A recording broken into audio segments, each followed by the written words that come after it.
Boa tarde a todos, a todas, a todes. Estamos felizes em estar aqui de novo, junto com a nossa nova convidada, no nosso ciclo de entrevistas sobre a teoria darwiniana. E hoje a gente vai falar ou de uma outra perspectiva. A gente sempre trouxe umas pessoas de diferentes áreas, né, de filosofia, de física, até de antropologia, de história, de biologia, e hoje a gente tem esse prazer de convidar a Lísia de Figueiredo, que é professora da Universidade Federal de Minas Gerais, e ela é economista. Então, ela vai trazer um outro olhar, de novo, mais econômico, mas, de novo, dessa nossa perspectiva, né, desse ciclo sobre a teoria darwiniana e sobre processos evolutivos, e a gente já está todo ansioso para aprender essa visão dela. Então, bem-vindos todo mundo. Eu, na verdade, começaria com a pergunta, como sempre. Vamos começar a falar sobre você, Lísia. A gente gostaria de ouvir mais sobre você, qual a sua trajetória, o que te levou, na verdade, durante os seus estudos de economia, até pensar sobre a teoria darwiniana e o que te levou simplesmente até aqui, onde você está hoje. Ok. Seja bem-vinda. Muito obrigada. Boa tarde, Zeli, boa tarde, Arca, Sérgio. Muito obrigada por essa oportunidade. Estou muito honrada com o convite e obrigada aos que estão assistindo também. E, como a gente eu já até havia comentado, só de começar a pensar a respeito dos temas a serem discutidos, isso já me permitiu toda uma revisão dos meus próprios conceitos. Então, tem sido muito nas semanas, né, Iaka, que a gente combinou de fazer esse encontro, e assistindo, aliás, agradeço também aos...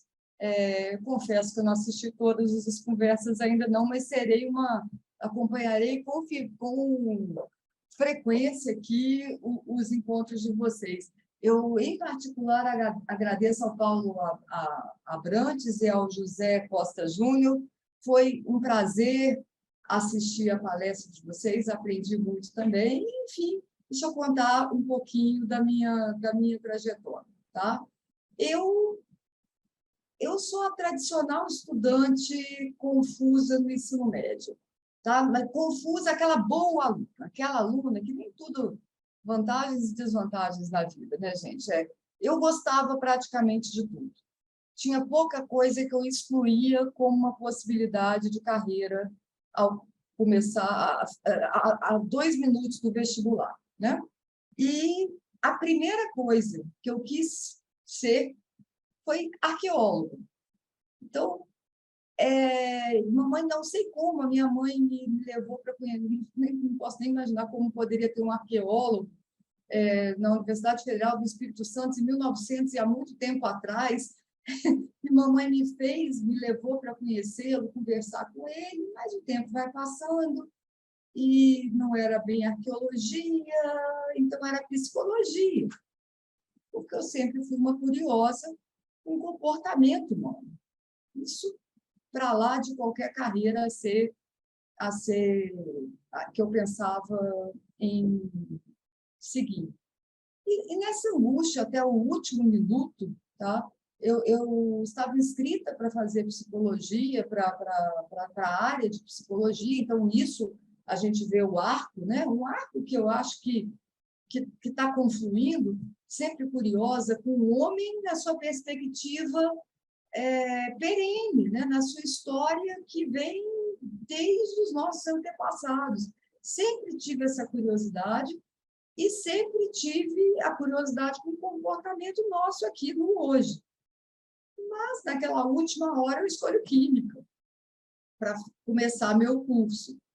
Aí, então, alunos que estejam me ouvindo, é normal. E aí, como também é muito comum, e eu, sinceramente, acho que é uma ótima opção, eu acabei na economia, eu descobri que não era química, não pela teoria, eu sempre fui louca com teoria, muito mais pelo veneno, eu detesto mexer com veneno, eu larguei a química, não gostava de laboratório, larguei química, eu era professora primária, então passo óbvio seria fazer pedagogia, né? Mas eu, no meio do caminho, entre a hora que eu larguei química e fui fazer, na época, novamente, né? Eu fui fazer um estágio com criança de 7 anos de idade. Ah, gente, isso foi traumático. Com a inexperiência de quem vai fazer um vestibular, eu associava pedagogia com aula para crianças. Eu não associava o que eu faço hoje com o maior prazer do mundo, né? Eu leciono. Antes de mais nada, eu me sinto uma professora. Eu sou uma professora. Eu conto história, né? Eu estudo para contar para os meus alunos. Então, eu acabei, no último segundo, jogando para a economia como genérico. Como, olha, desisto de escolher, eu vou fazer economia porque me dá um título superior, vou fazer um concurso para banco e desisto de escolher. Pois bem, só que eu me apaixonei desde o primeiro período. Professor Zeli, primeiro por agricultura, primeiro pela discussão de agricultura e pela discussão agrária também. Tá? Depois eu fui entrando no nível... Esse histórico confuso mostra, além de alguém curioso com o comportamento humano, alguém que adora teoria, alguém que adora modelo, alguém que adora conceitos bem definidos, causalidades, conexões precisas. Acho que daí é química, né? E com isso eu me apaixonei por história do pensamento econômico. História do pensamento econômico foi minha segunda paixão. Por mais que eu fosse muito entusiasmada, porque é tradicional de aluno de economia também, por macroeconomia, o estudo dos grandes agregados, e por mais que eu não gostasse de microeconomia, o estudo das decisões individuais, o que reflete muito mais, além da qualidade do meu professor de macro, que era excepcional, reflete dificuldade maior também na microeconomia. Eu estava encantada com os grandes temas nacionais, inflação. Eu entrei na universidade, gente, na economia, né? Falo, no ano do cruzado, no ano de lançamento do cruzado. Né? O Paulo, eu tinha colegas que estavam no ministério, então, e a gente vivia a hiperinflação, que é uma experiência muito ruim. Então, eu estava vivendo aquilo muito a terra e a fogo. Mas não foi esse o tema que seria o meu primeiro tema até de aprofundamento. Quando eu fui fazer o meu mestrado, minha dissertação de mestrado é em História do Pensamento Econômico. Eu faço uma discussão sobre finanças públicas no Adam Smith, no Davi Ricardo e no William Pett. Então, parte por essa minha paixão até excessiva pelo lado da teoria, eu nunca tive dificuldade de entender por que algo, em princípio, segundo os alunos, né, inútil não seria interessante. Para mim, só a beleza dos modelos, da disputa entre os modelos, das nuances entre os modelos, isso em si já era fascinante para mim. E aí,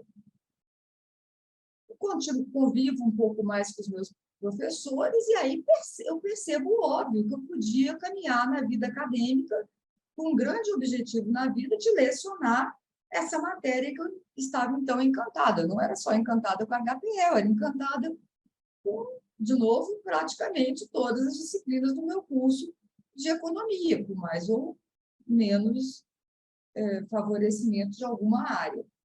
Pois bem, só que quem faz economia enfrenta um outro desafio, que existem várias versões e concorrentes de explicação. Existem várias teorias e não se pode dizer, é claro que eu tenho a teoria com a qual eu trabalho, mas ninguém pode afirmar, como é um pouco mais fácil em outras disciplinas, que essa teoria venceu.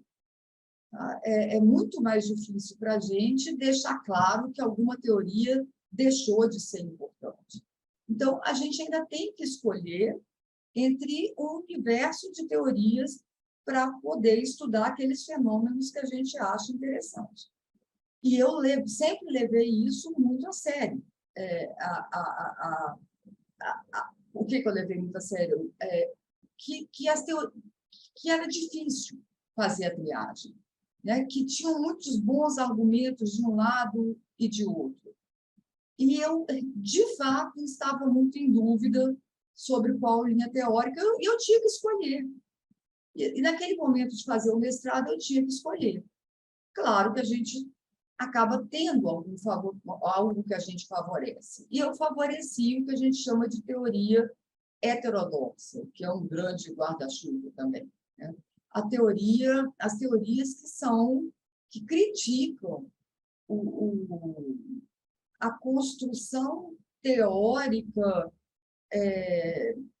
que as traduções são horríveis, que é dominante, que é dominante no mundo, que é a teoria neoclássica, também um nome empobrecedor, mas, enfim, eu escolhi a teoria e na direção da teoria heterodoxa, e eu fui, então, fazer o meu mestrado na Unicamp.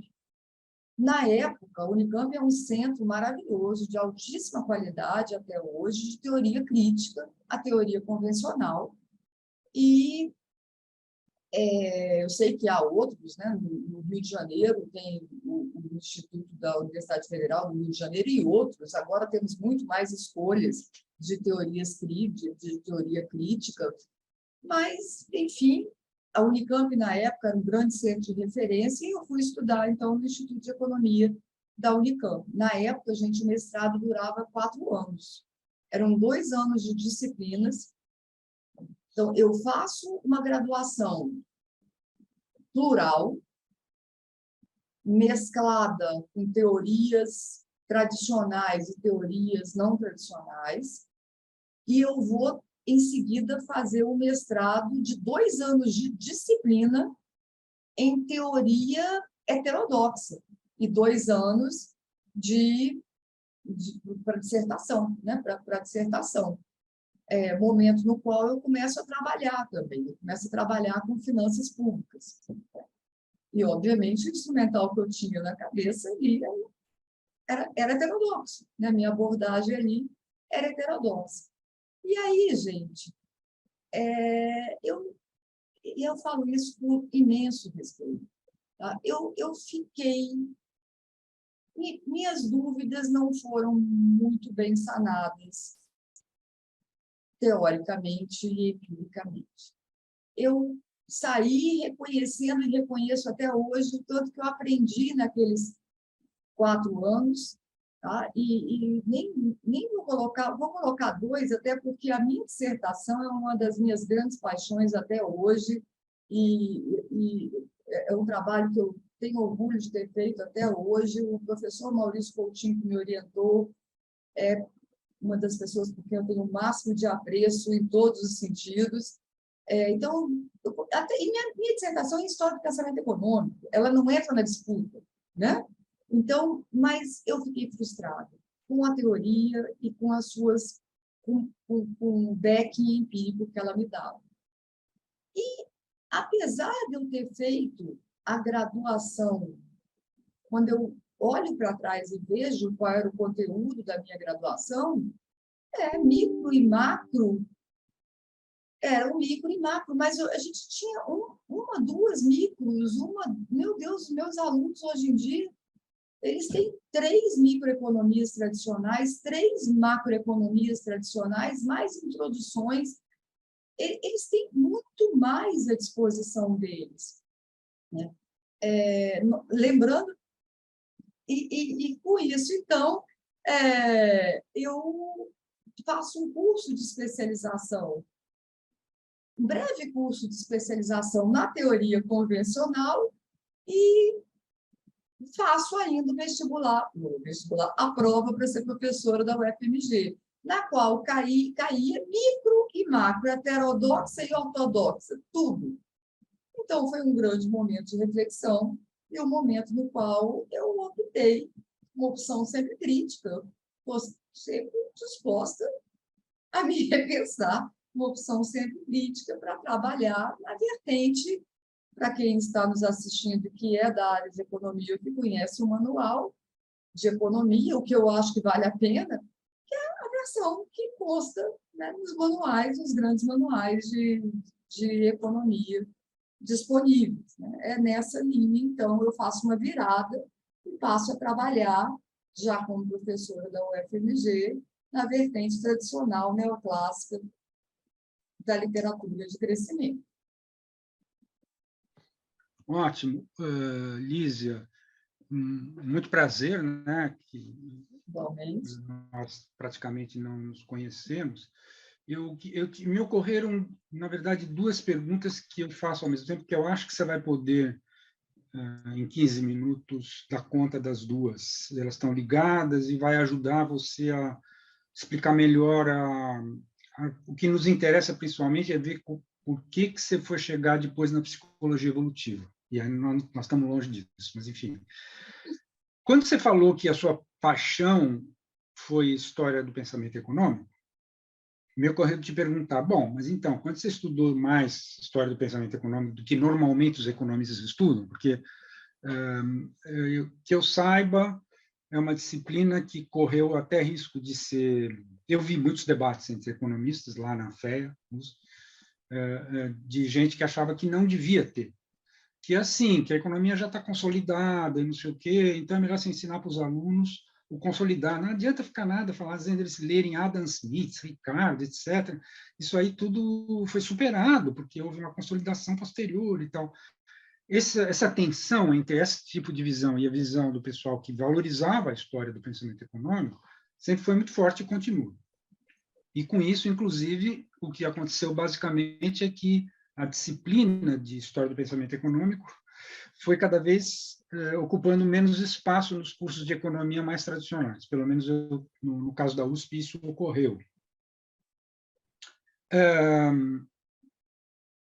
Então, mas, se você se interessou e se apaixonou pela história do pensamento econômico, você deve ter logo notado que, no século XIX, principalmente mais para os finais do século XIX, muitos pensadores da economia se interessavam pela teoria da evolução, mas que isso depois foi varrido, vamos dizer assim, né? Então, uma pergunta que me ocorreu foi assim, já ali você teve algum interesse por ligar essas pontas, quer dizer, ligar aquilo que a gente normalmente entende por ser a teoria econômica mais moderna e a relação disso com a teoria da evolução, se tinha algum. E aí, ligado a isso, eu queria te pedir para você explicar um pouco melhor, quando você fala em ortodoxia e heterodoxia, boa parte das pessoas que estão nos acompanhando, mas principalmente muitas das que vão ver o vídeo, não necessariamente, já ouviram, com certeza já ouviram falar que os economistas se autodividem assim, vamos dizer. Mas o que é o central do pensamento ortodoxo que não te agradou e que te fez ir para o heterodoxo, vamos dizer assim? E isso já aproveitando para ligar um pouco com uma coisa que é um pouco posterior, né, que foi o teu interesse por psicologia evolucionista. Desculpe, a pergunta ficou muito longa, mas você tem 15 minutos para tentar resolver essas questões. Olha, primeira pergunta. Bom, que eu me lembro, né? Dos meus cursos de HPE, certamente essa discussão das referências a Darwin não foram discutidas. Até porque era proibido falar em Darwin, né? Do medo que a gente tinha em discutir o assunto. E nas minhas leituras, professor, e olha que eu, né, li Adam Smith, li Davi Ricardo, li Malthus. Nas minhas leituras, eu dificilmente eu posso lembrar de uma frase de Malthus sobre população, mas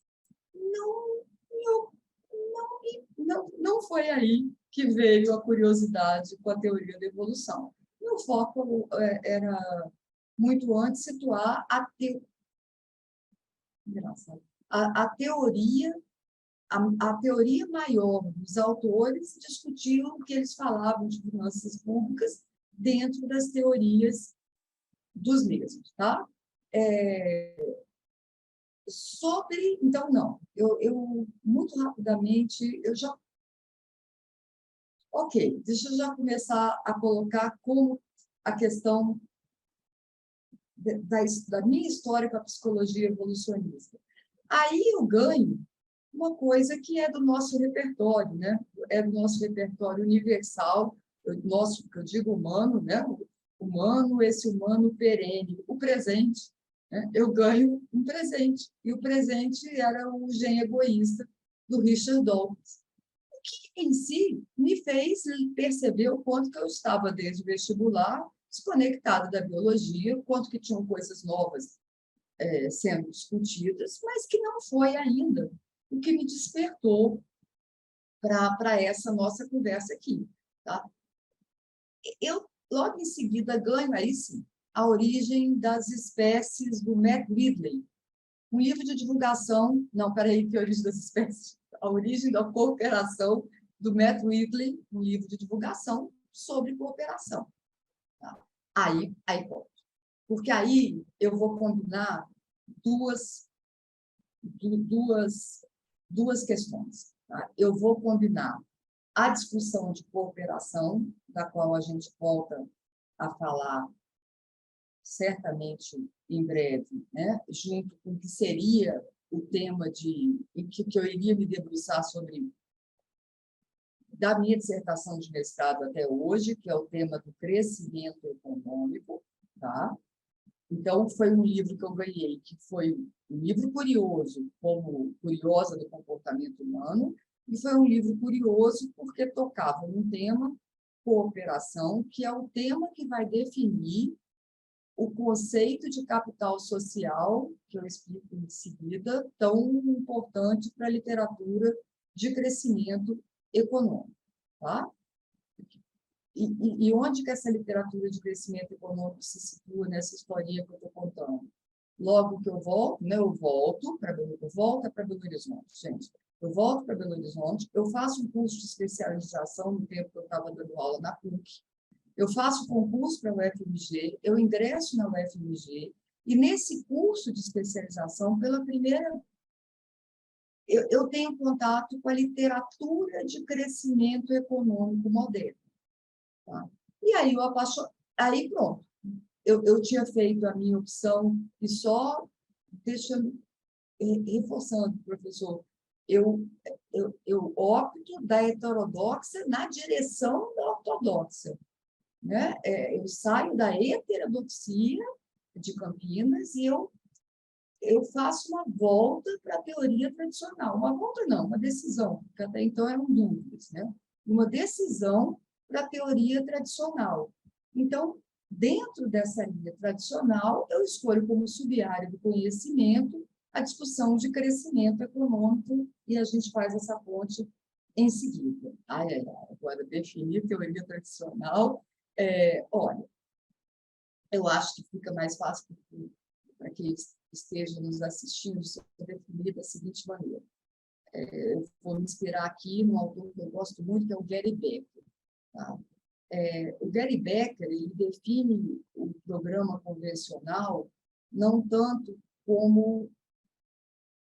ele define em 3 atributos. A hipótese da maximização, a hipótese da estabilidade das preferências e ambientes de competição e mercados em competição.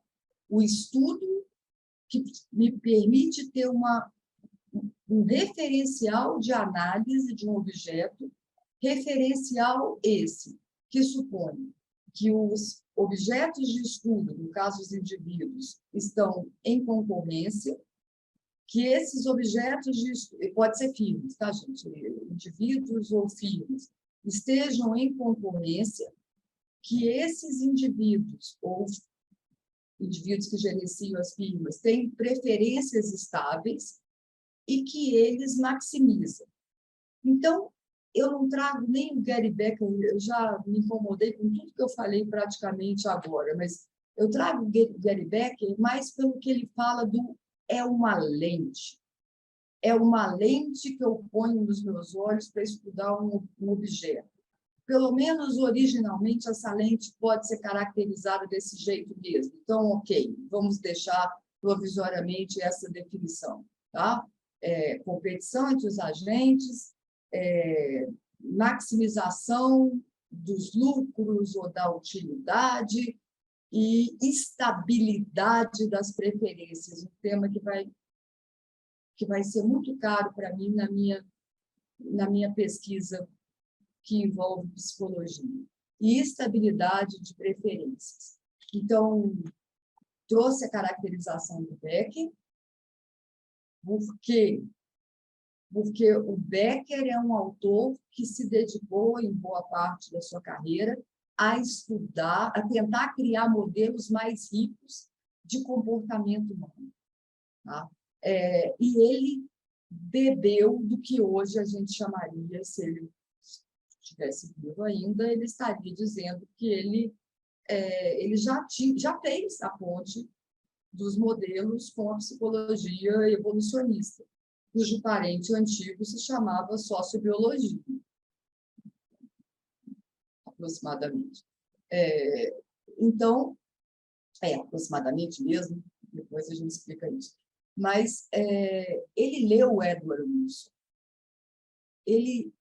As referências dele nesse livro são, olhando de trás para frente, ele fala de vício, ele fala de crime, ele fala da escolha das famílias entre quantidade de filhos e o que se chama de qualidade de filhos, né? De educação, saúde.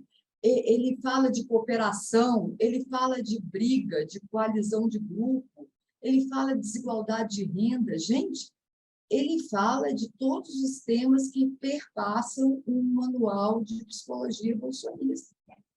Então, o Gary Becker já me chama a atenção há muito tempo e ele está calcado aqui na escola tradicional de pensamento. Então, eu acho que uma definição de escola ortodoxa é essa que o Becker usa. E, para a maioria das pessoas que têm algum contato com economia, gente, é o que se chama de homem econômico, que, em geral, é traduzido como homem egoísta que maximiza a sua felicidade. Eu discordo. Olha, na verdade, a definição de racionalidade da teoria da escolha, ela não é maximização, né? Ela é completude e transitividade. Se eu tenho que escolher entre caneta azul e caneta vermelha, né? Na verdade, uma gama de 0 a infinito de canetas vermelhas, de 0 a infinito de canetas azuis, eu, por hipótese, e óbvio que é uma hipótese que simplifica, uma hipótese que eu imagino que os teóricos da decisão também tiveram que lançar a mão para poder criar os seus modelos matemáticos, eu sou capaz de ficar pensando, eu posso comprar uma caneta vermelha e uma caneta azul, 2 canetas vermelhas e uma caneta azul, 3 canetas vermelhas e uma caneta azul, e o contrário, 2 canetas azuis e uma vermelha, 3 e uma vermelha. e eu posso ordenar essas possibilidades segundo a minha preferência, numa relação de indiferença ou numa relação de preferência. Isso é racionalidade.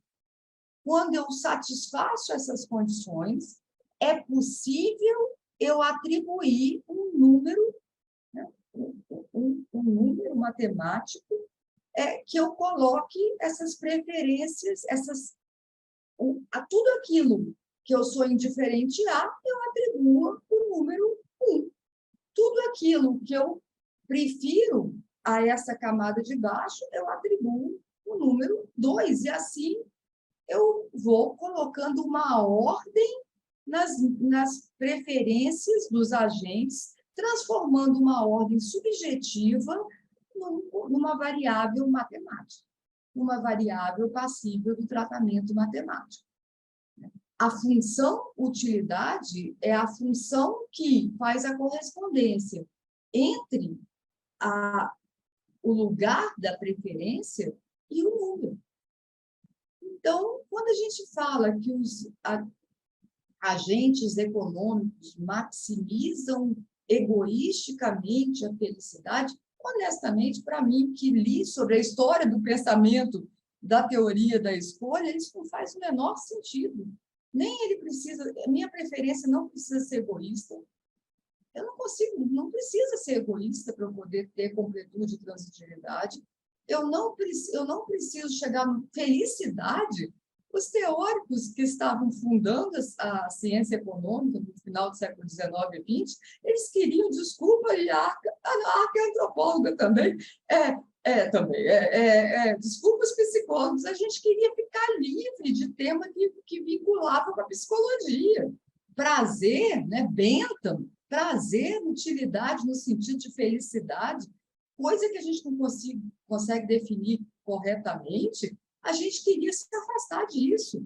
Então, houve uma volta até, para mim, muito bem-vinda a esse... A gente está reformulando tudo isso, está vendo a ciência aí? Nossa, pergunta, que resposta mais confusa, mas só para, voltando aqui na primeira pergunta, e por que a HPE é importante? Olha aí, eu fui entender que não era isso, porque eu fui ver a HPE do conceito de racionalidade. Então, e agora, eu bagunçando um pouquinho, porque... Eu que baguncei mais ainda. Não, a Iarca é que vai te fazer a próxima pergunta, mas eu queria aproveitar, já que você falou em HPE, nem todo mundo vai estar atento que HPS quer dizer História do Pensamento Econômico.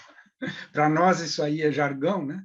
Mas, enfim, voltando então a essa questão da história do pensamento econômico, quando eu te perguntei se não tinha pensadores do final do século XIX que tinham feito a ligação e tal, eu não estava, evidentemente, referindo a esses clássicos que você citou, que até ou são anteriores ou contemporâneos do Darwin, né? Na verdade, por exemplo, o Malthus foi muito importante como fonte para o Darwin. Darwin não teria feito nada se não tivesse lido o Malthus.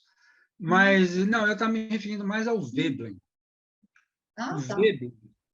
Thorsten Veblen foi alguém que estava levando o pensamento econômico no final do século XIX para um caminho bem diferente, que foi interrompido pela Revolução Marginalista, a qual você se referiu agora, né? E aí, nos cursos de História do Pensamento Econômico, qual é a importância relativa que se dá ao pensamento do Veblen? Quer dizer, ele chega a ser estudado? Você lembra disso, quando você se apaixonou pela História do Pensamento Econômico? Você não, esbarrou no Veblen? Não. Eles pulam, né? A História do Pensamento Econômico... Totalmente pulado. Na primeira, era a tríade... fisiocracia, mercantilismo, fisiocracia, Adam Smith e Davi Ricardo. Espetacular, eu tinha.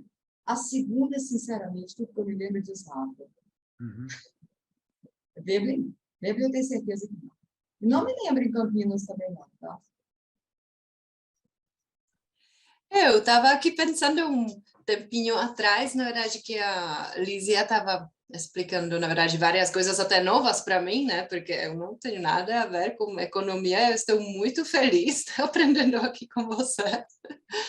Mas eu estava pensando sobre uma coisa, você mencionou, na verdade, sobre racionalidade e sobre o egoísmo, né? E é interessante que você mencionou antes o Richard Dawkins, né, que escreveu O Gênio Egoísta, e às vezes realmente pessoas acham, só lendo o título, de que então a biologia ou genes estão fazendo pessoas serem egoístas, mas o livro inteiro, na verdade, é sobre cooperação, né, e sobre altruísmo. E o Darwin também falava muito sobre cooperação. Então, a minha pergunta talvez iria nesse sentido, sobre cooperação, como a cooperação é importante na economia e talvez no pensamento evolutivo. Então, eu passo a estudar crescimento econômico. Tá? Gente, crescimento econômico. Quando somente para quem não viu, e eu convido a procurarem gráficos sobre a renda per capita nos séculos 17, 18, 19, 20, 21, né? Nem precisamos fazer o update para 21, a gente vai encontrar uma renda per capita, né, que é um sinônimo de bem-estar, né, o quanto um trabalhador, na média, traz de produção e renda, tá, é achatado, malthusiano. E a explicação até agora é a de sempre, né? Quando aumenta a renda, as pessoas tinham mais filhos e a renda por pessoa voltava ao patamar de subsistência. Tá? Então, mas o que chama a atenção é que se você volta até recentemente mesmo, século XIX, você vai ver essa renda per capita achatada. Para mim, mesmo a gente sabendo disso, na hora que você vê o gráfico, é um susto. E é um susto até para a gente reconhecer o período de abundância que a gente vive, sabe? A gente é muito sortudo viver nesse período de abundância. Duas coisas, Yarka, são... Você provavelmente sabe, mas são marcas dessa era, que a gente chama de a grande divergência. A renda per capita, o salário médio, passa a crescer de forma positiva, tá? E constante, aproximadamente constante, pelo menos nas grandes economias. Então, a renda per capita, só nesses últimos 2 séculos e um pouco mais, consegue crescer num ritmo constante, o que nos trouxe a abundância que temos no mundo de hoje, porém, pela primeira vez na história, você vai ter diferenças na renda per capita, nos salários médios, na renda média entre os países, entre as regiões. Então, são as duas grandes características da era moderna. Nós temos uma renda per capita, né, que cresce a uma taxa positiva aproximadamente 2%, tá? E é raro os países que não estão nesse grupo, tá? Pelo menos hoje em dia. África subsaariana, e há muitas evidências de que ela já entrou na era moderna. Tá? Agora, por outro lado, a gente vê as desigualdades de renda per capita existentes entre os países, que era praticamente inexistente ali. Em 1820, se não me falha a memória, eu tinha uma razão de 1:3, da região mais pobre para a região mais rica. Tá? Em termos de diferença de poder aquisitivo médio, né, o que a gente chamaria hoje de poder aquisitivo médio da população. Pois bem, existe um modelo canônico para explicar por que um país é mais rico do que o outro, é chamado modelo de solo. Você abre qualquer manual de crescimento econômico, de macroeconomia modernos, e lá está o modelo de solo, que é de 1956. Só que o modelo de solo vai dizer para você o seguinte: o que explica as diferenças de renda per capita entre os países são variáveis, vou citar somente duas, como taxas de poupança diferenças na taxa de poupança e diferenças, já falando, e diferenças na escolaridade e na saúde dos seus habitantes, na média. Os economistas aqui, modelo de solo ampliado com capital humano. Tá? Então, duas variáveis bastante interessantes e que são diferentes entre os países até hoje. Diferenças na taxa de poupança e diferenças na escolaridade, no que a gente chama de capital humano. Escolaridade, saúde, qualidade da escolaridade de seus países. Só que, muito interessante, isso é tudo muito interessante, nós passamos uma década quantificando essa discussão de crescimento econômico, ela volta forte em 1988, e aí na década de 90 é uma década de muita pesquisa quantitativa para testar se esse modelo de solo ainda era um bom modelo para explicar as desigualdades de renda per capita, e aí ele foi vitorioso nessa segunda etapa, sim, porém, nem tanto. Porém, embora ele seja importante para explicar uma boa parte da variabilidade da renda per capita entre os países, sobrava uma parcela não explicada. Tá? E é uma parcela progressivamente maior. Bom, para mim, o marco é 1996. Na metade desse período, alguns autores fazem aquela divisão que é comum em psicologia de determinantes de primeira instância e determinantes de segunda instância. Alguns autores, para mim, o Paul Jones, foram os marcantes, fazem uma discussão de determinantes próximos e determinantes últimos. Então, taxa de poupança, capital humano, são determinantes próximos da renda per capita. Agora, o que explicam as diferenças nesses determinantes entre os países? E aí a gente tem uma rodada de debate para o final da década de 90, entrando na década de 2000, né, para quem que vai ganhar ali, como todo debate humano acaba polarizado, para quem que vai ganhar aí esse debate. E quem, no momento, ganhou, pelo menos até hoje, é o Daron Acemoglu, dentre outros, com a sua hipótese, já evidências empíricas muito importantes, de que são diferenças institucionais, são diferenças nas instituições que são os principais determinantes do porquê as nações fracassam, para usar o título do livro dele. Existem instituições melhores do ponto de vista da renda per capita. Gente, lembrando que eu estou falando aqui de renda per capita, há outros aspectos do desenvolvimento. Né? Mas, então, a grande hipótese que ganhou foi essa, só que não tem só essa. E uma outra hipótese, que na época, eu estava tentando lembrar hoje, 1997, o texto do Neck and Kiefer, que eles vão propor o quê? Que as variáveis normas, redes e confiança, que são denominados de capital social, seriam as variáveis que explicariam as diferenças de renda per capita entre os países. Então, em 1997, nesse início de conversa então, no final das contas, por que os países têm escolaridades distintas? Instituições, a Acemoglu fala, Neck and Kiefer colocam em discussão cooperação. Uma outra definição de capital social é tudo aquilo que gera cooperação entre os agentes, definido pela função. Tá? Houve um debate enorme sobre o conceito de capital social. Agora acho que a minha história vai ficar mais clara. E aí, fecha. Eu estou lendo, estudando, pesquisando e lecionando sobre isso tudo. E eu ganho um livro sobre as origens da cooperação, sendo uma pessoa que tinha uma curiosidade sobre o nosso passado ancestral e ainda curiosidade sobre o comportamento humano.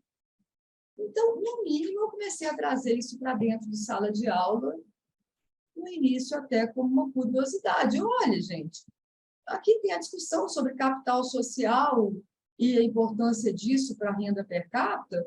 E, olha, tem autores que falam que a cooperação tem uma origem no nosso passado hominídeo. Agora, isso é pouco? Não, porque isso pode nos dar, pelo menos, parte do porquê, né? Da pergunta do why, né? E por quê? Então, por quê? Agora, eu sempre fiquei curiosa em desenvolver isso um pouco mais, né? Em puxar um pouco mais, quando eu ponho a minha lente de psicologia evolucionista, o que isso contribui para que eu entenda o conceito de capital social, por exemplo? O que isso contribui para que eu entenda as causalidades entre capital social, cooperação e instituições, né? Na verdade, capital social ele não tem evidências nem de perto tão fortes como instituições, não, tá? Para explicar a desigualdade da renda per capita até hoje em dia. Mas também não foi abandonado. Agora, veja, para a gente que tem a lente da psicologia evolucionista, que conceito, né? Você tem categorias diferentes. Uma categoria é uma emoção social, confiança. A outra é normas. Normas também são incentivos. Então, não é a confiança, não é uma emoção social. E a categoria do meio é redes. Redes me informam sobre os grupos predominantes dessa sociedade. Bom, a gente olha para isso e fala naturezas muito distintas num único conceito, mas o que mais grita para a gente é falar qual rede? Familiar, amigos, ou todos os habitantes do planeta? E o José falou sobre o círculo expandido do Singer na última palestra, né? Ou o nosso universalismo, a nossa capacidade de se identificar com todos os habitantes do planeta. Qual rede? Então, eu acho que o conceito de capital social, olhando da economia, tem que ser repensado de novo, HPE, né? Porque quando eu olho pelo lado da psicologia evolucionista, está vago demais para poder chegar na conclusão e até testar, vai ver que é por isso que não tem evidência até. A gente vai testar que isso pode ser favorável à produção de bens e serviços na economia. Isso é um amontoado de coisas. Vou te dizer uma coisinha, que é o seguinte: você diversas vezes foi levado a usar a expressão instituições, e do jeito que os economistas entendem essa expressão, mas não é assim que o comum dos mortais entende. O que muitas vezes as pessoas se referem a instituições não como regras do jogo, em geral, como a gente entende. Não. Não. Ops. Muitas vezes, o mais comum é que a gente leia assim, quando as pessoas falam das instituições, eles estão servindo especificamente ao aparelho legislativo, à federação, ao Supremo Tribunal, coisas do gênero, né? Então, isso é tão repetido, assim, as instituições, pelo âmbito político, que nem sempre as pessoas entendem que, no debate econômico, por exemplo, as instituições são as regras que acabam sendo prevalecendo. E a grande discussão que houve entre os economistas é de como é que essas instituições surgem, se firmam e assim por diante, né? Foi isso que te empurrou para a questão evolucionista ou foi outra coisa? Porque eu, por exemplo, se eu entendi bem, em algum momento a tua ponte foi mais especificamente com a psicologia evolucionista, e não com esse debate sobre evolução das instituições, tal, que tanto animou muitos economistas. Não, professor. Peraí. Primeiro, Olha, a minha primeira ponte... se você me chamar de professora, eu vou Tá ter que bom. chamar de professora. Não, não, vamos tirar os dois professores. É outra coisa que 2 vezes você fala É, assim, eu assisti a palestra do fulano, a palestra, não tem palestra nesse ciclo.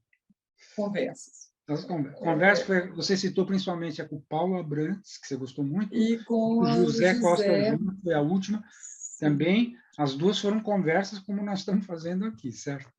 tá bom. É, deixa eu só uma perguntinha, vou olhar aqui para a Iarca, só porque foi ela que me perguntou. Iarca, ficou razoavelmente claro a ponte com a cooperação, a questão da renda per capita, Acho que foi cooperação? bastante interessante, né? Ter Tá, toda obrigada. essa introdução para a gente chegar à É, cooperação, que eu nem é. imaginava, na verdade. Então, sim, foi bastante interessante. Uhum. E já explico também que eu ri quando o senhor definiu, desculpa, definiu instituições, porque a gente aprende tanto a ver de um jeito que quando a gente vai ver que é por isso que os alunos não me entenderam até hoje, né? A gente já esquece como é que a gente mesmo entendia até pouco tempo atrás, não foi nenhum Sabe o que riso é, sabe por que é de... importante? Porque mesmo Ah, entre os economistas, poucos entendem que uma das correntes mais ricas que tem atualmente na economia é a economia institucionalista, assim que eles se autodenominam.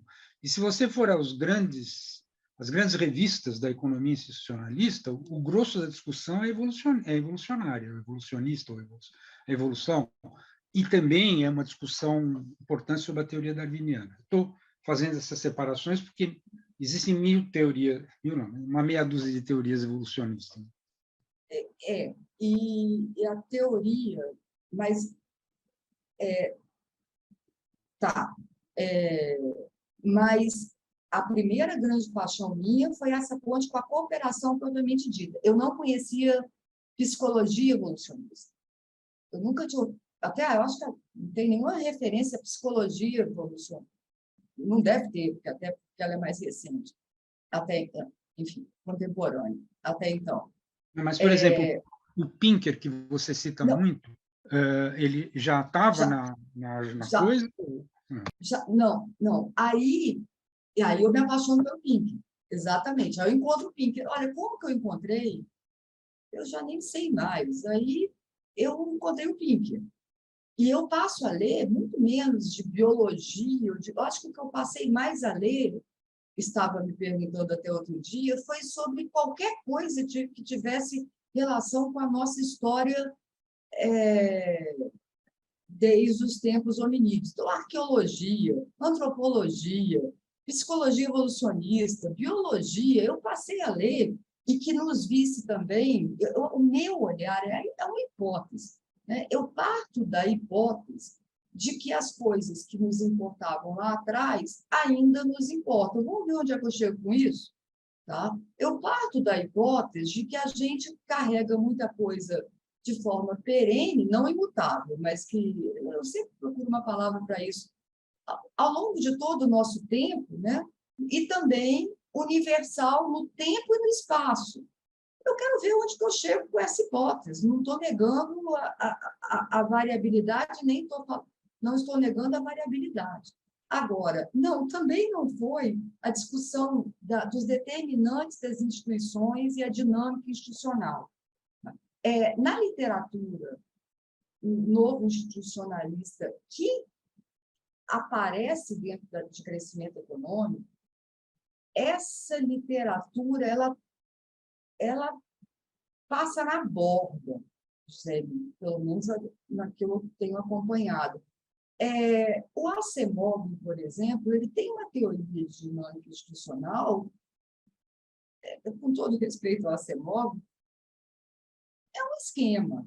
Tá? É um esquema amparado por muita história econômica comparada do autor dele. Mas não é uma teoria de dinâmica institucional.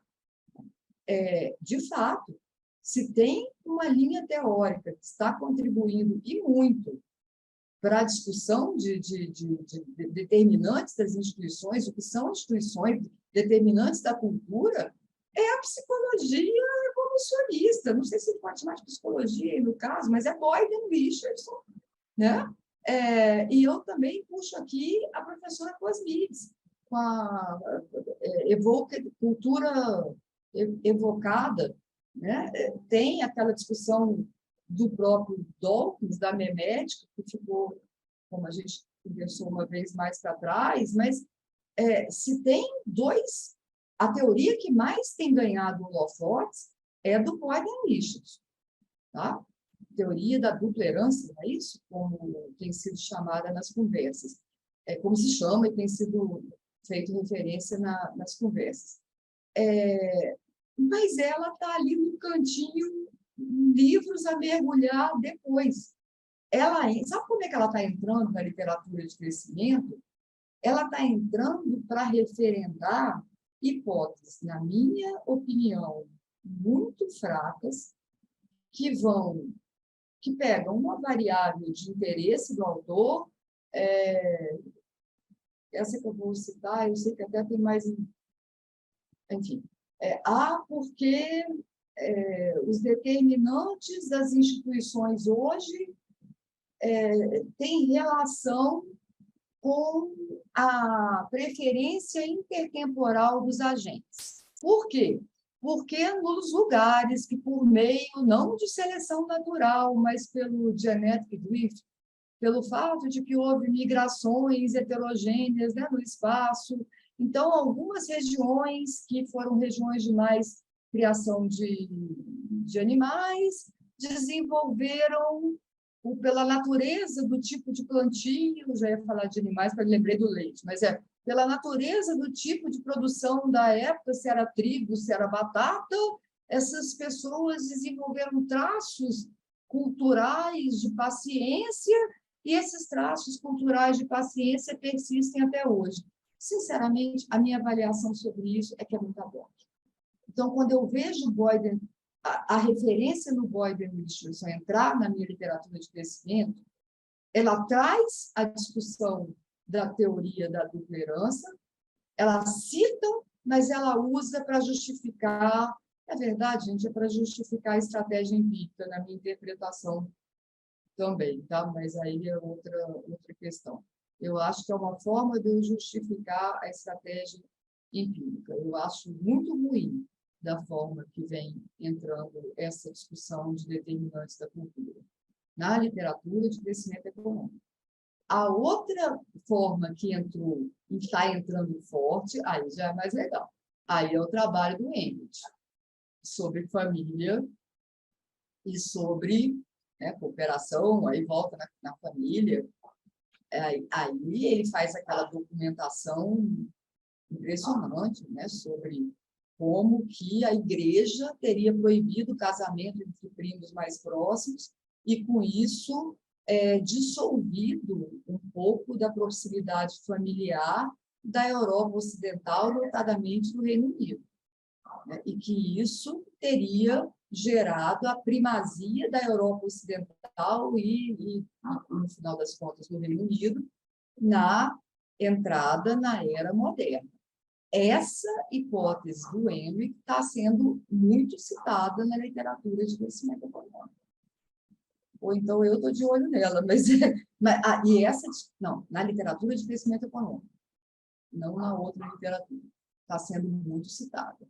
O que de melhor eu vi de interface entre as duas, eu sei que tem a teoria da dupla herança, eu sei que tem a teoria da cultura manifesta evocada, eu sei que tem a teoria do Dawkins, porque eu li, mas não por meio do crescimento econômico.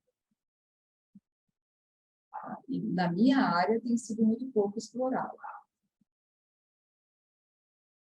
Como essa referência que você acabou de fazer é muito importante, do Joseph Heinrich, né?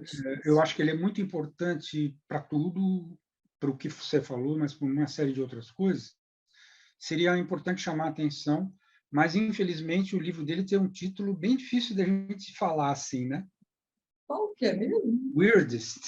The weirdest. People in nossa. the world.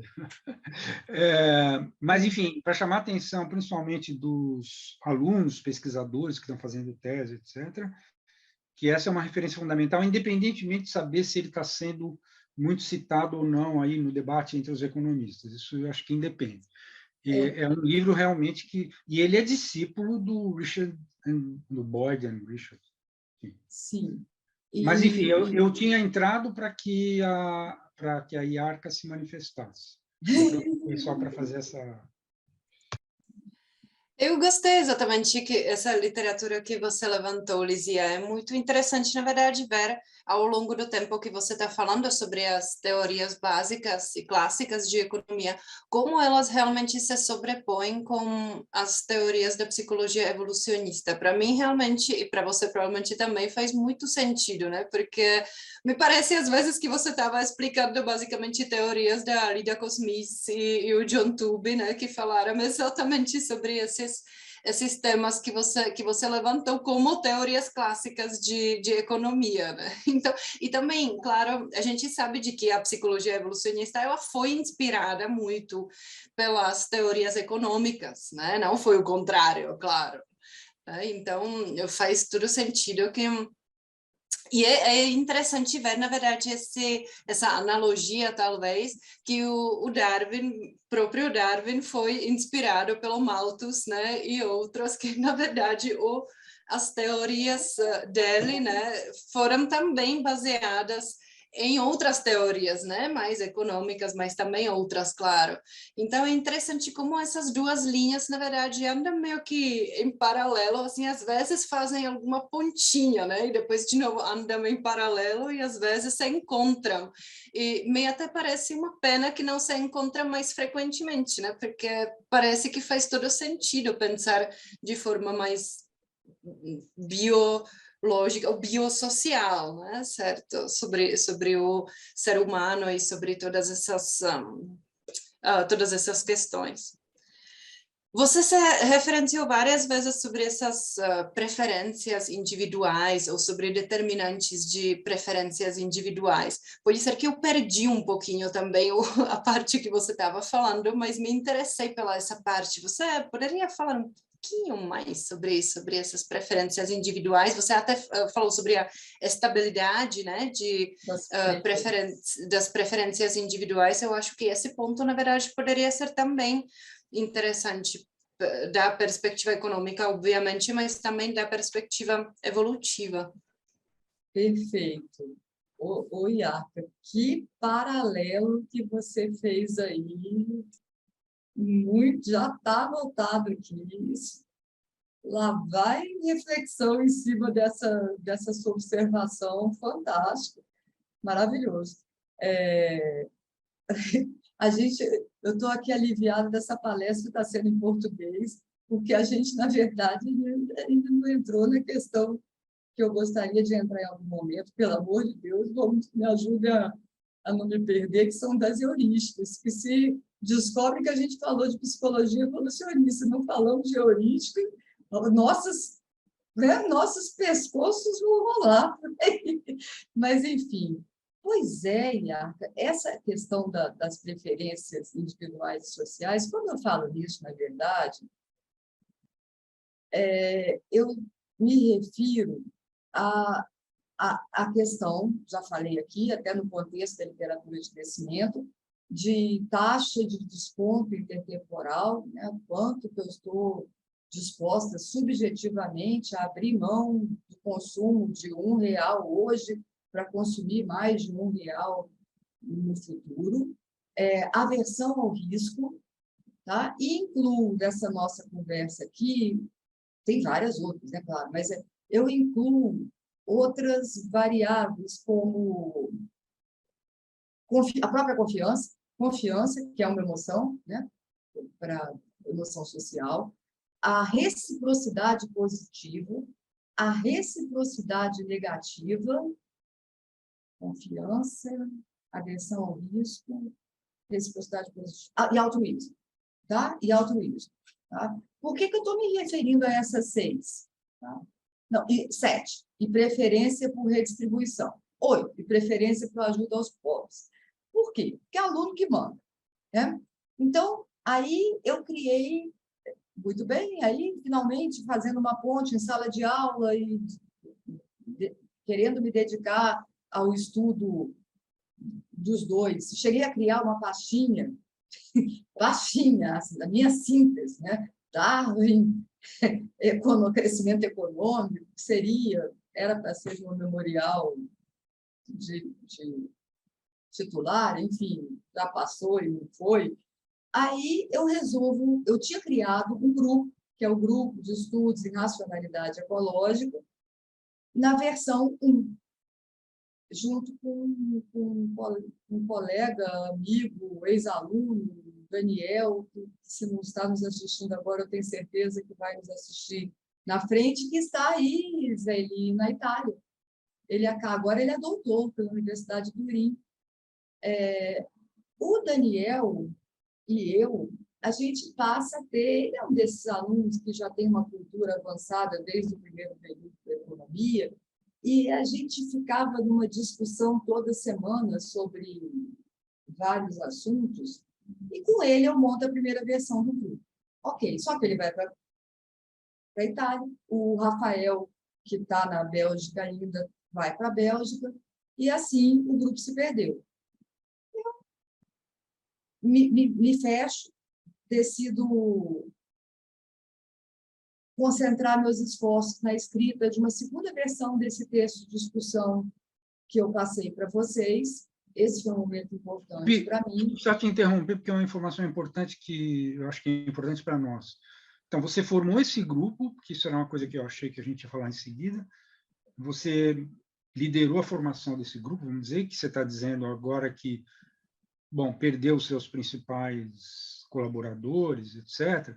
Mas, de qualquer forma, o que me intrigou foi o nome que vocês deram ao grupo. Você pode explicar que discussão que levou vocês, com as preocupações que você explicou até agora, por que o grupo foi criado com o título Racionalidade Ecológica?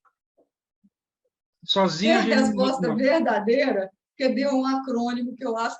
Acrônimo não, né? Acrônimo que deu uma siglazinha que na hora eu achei bonitinha, mas depois eu achei pavorosa, mas aí já tinha colado o Gério, e literalmente foi por isso. Não tenho muito mais a acrescentar. Tem, né? Racionalidade ecológica, né? É o conjunto de algoritmos cognitivos que a psicologia evolucionista supõe que nós temos para processar as informações que são, por sua vez, coletadas pelos nossos órgãos de atenção, mecanismos de atenção. Então, por meio desses procedimentos, né, a gente trabalha essas informações que vêm do mundo exterior ou do mundo interior, a gente tem estocado também informações antigas para também com elas interagir e, obviamente, nós também aprendemos por processos culturais outros algoritmos ao longo da nossa história, afinal de contas, não são só os algoritmos inatos que nós temos, inato é uma palavra que, bom, enfim, questões epigenéticas à parte, inatos do desenvolvimento, mais afetados pela... Mas, além de tudo isso, a gente aprende, né? A gente aprende na escola, inclusive, né? Então, temos outros algoritmos que a gente aprendeu ao longo da nossa vida e dos nossos estudos. Então, é lógico que a psicologia evolucionista está preocupada em codificar, em identificar esse conjunto inato e nas suas interações com os aprendidos, até na nossa capacidade de aprender onde entra o Pinker, meu Deus, que a gente largou ele lá para trás, onde entra até o Pinker, né? Mas, e como alguém que trabalha na economia tradicional, que, por sua vez, teria que discutir em algum momento a hipótese da racionalidade, né, que é um grande algoritmo de tomada de decisões, quer dizer, irracionalidade eu já defini aqui, mas que com essas hipóteses, especialmente IARCA, né, de racionalidade, mas outras hipóteses auxiliares, a gente faz a gente coloca as preferências das pessoas em ordem, tá? E fala o seguinte, tá, então, entre duas canetas, qual que é o preço relativo das canetas? Qual que é o custo relativo entre as duas canetas? E qual que é o seu orçamento? E aí a gente fica brincando de aumenta a renda. O que vai acontecer com a quantidade comprada de caneta vermelha, de caneta azul? Tá? Muda o preço relativo dos bens. O que vai acontecer com a quantidade comprada dos dois bens? Enfim, essa é a forma padrão de se pensar na economia tradicional. Agora, dando passo para cá. E tudo isso ancorado na completude e na transitividade. Tá? Aí, bom, acabamos entrando em heurísticas, desculpa, Iarca, eu falo sobre preferências daqui a pouquinho. Tá? Nessa formação do grupo versão 2, minha nossa, entendi. Não, perfeito. Ao longo do tempo, nesse meio do caminho, eu resolvo lecionar uma optativa. Uma optativa na qual eu apresento a versão clássica da teoria da decisão, completude e transitividade, e falo, olha, tudo bem, eu sei que prêmios Nobel, né, falam que racionalidade é egoísmo, etc. e tal, e quem sou eu para discutir com eles? Mas vai ter muita gente que vai discordar. Aí gente, isso é uma optativa de 30 horas, tá? Eu dou pinceladas de psicologia cognitiva, tá? E é óbvio que eu vou falar do que agora? Economia comportamental. E aí eu falo de economia da contribuição do Kahneman e do Tversky, que eu flertei muito quando eles apareceram lá atrás que eu falo no meu tempo de doutorado, e aí, na minha época, a gente não tinha que ter doutorado para entrar na universidade. Eu trabalhei, depois eu saí para fazer doutorado, já mais madura, e aí eu fui na Inglaterra, e estava surgindo um laboratório de comportamental na escola que eu estudei. Tá? Então, eu flertei com aquilo ali, mas também foi nessa época que eu comecei a entender que os teóricos da decisão fazem uma reflexão sobre a rigidez da completude da transitividade, eles também leem o mesmo que a gente lê, e eles tentam flexibilizar essas duas, as hipóteses vinculadas à teoria da decisão. Tá? E até a última coisa que eu consegui vislumbrar, olha, gente, não é uma briga fácil, né? Eles têm razões muito fortes para sustentar o estudo baseado na racionalidade, na maximização até hoje. Eles não estão convencidos dos argumentos da economia comportamental, não que eles não sejam interessantes para explicar alguns fenômenos. Eu acho que isso aí ninguém mais discute tanto. Agora, eu acho que o que ninguém está convencido é da extensão de áreas em que a discussão da economia comportamental permite estudar.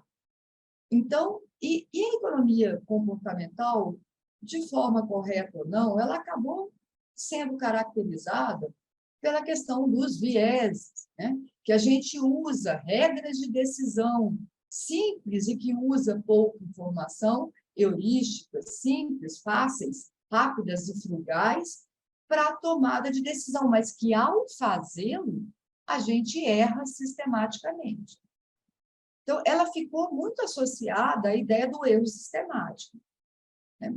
Muito, na verdade, quando eu leio os clássicos, aí, de novo, Kahneman, Tversky, eu vejo isso também. E no rápido, devagar, né?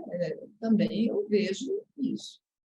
E aí, ao mesmo tempo, eu volto a ter contato com o meu professor de microeconomia, na universidade do doutorado, eu discuto minhas angústias com ele, ele é um teórico da decisão, eu entendo que essa questão é mais complicada, e outra coisa que é uma crítica comum, da qual eu partilho, a teoria da economia comportamental, é porque tudo é viés e erro em relação à teoria neoclássica. Ora, bolas, se a teoria neoclássica está errada, por que eu vou falar que é errado, viesado, uma coisa que é baseada, comparada com algo que seria, me confundi, seria errado? Então, não vejo sentido nisso.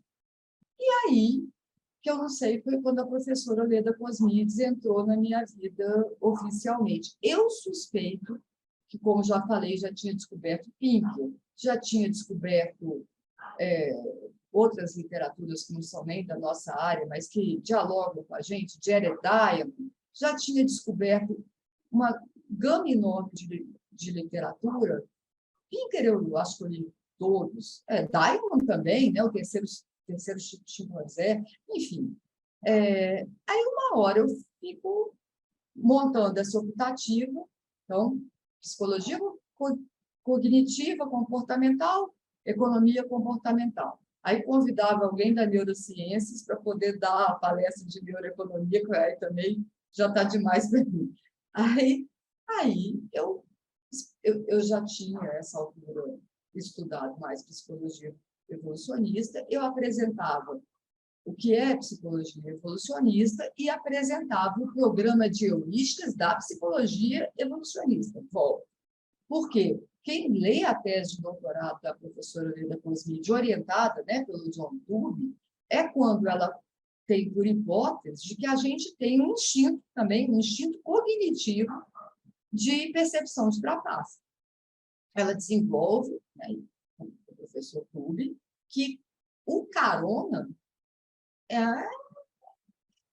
é algo que a gente deve ter tido medo ancestralmente, né? Porque o carona ele vai usar da nossa energia e vai se beneficiar da mesma, e se a gente tivesse deixado carona proliferar, só teria carona, porque a nossa espécie estaria morta.